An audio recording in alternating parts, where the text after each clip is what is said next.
having all of the specialists in office is amazing. I absolutely love it from a perspective of communication with the specialist. A lot of times the way traditional dentistry works is you go see your general dentist, you have an issue that's outside of their scope. So they send you to another office to see that specialist. Then that specialist may or may not send a report back for that doctor. Things get dropped, the ball gets dropped and things get missed, and eventually 3 months later you kind of feel like, oh, I think I was supposed to follow up with somebody. So in our office, it's very cohesive, and patients have really given us positive feedback on that. We have people coming just because everything is here. They don't want to be sent to another place to have to go get something done. So when we can say, hey, you know, I want to show the root canal specialist this x-ray, he's next door, let me go grab him and have him take a look.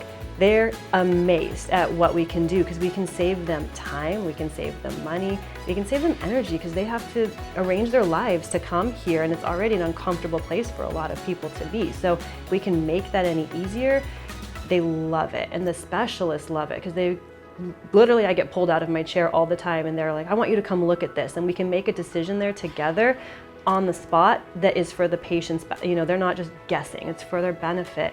And they can say, oh my God, I love this. I love having you here because now I don't have to guess what you want. You can literally tell me as things are developing or changing how you want me to treat this patient and how that's gonna benefit them. So it has been amazing, and I couldn't imagine practicing anything differently.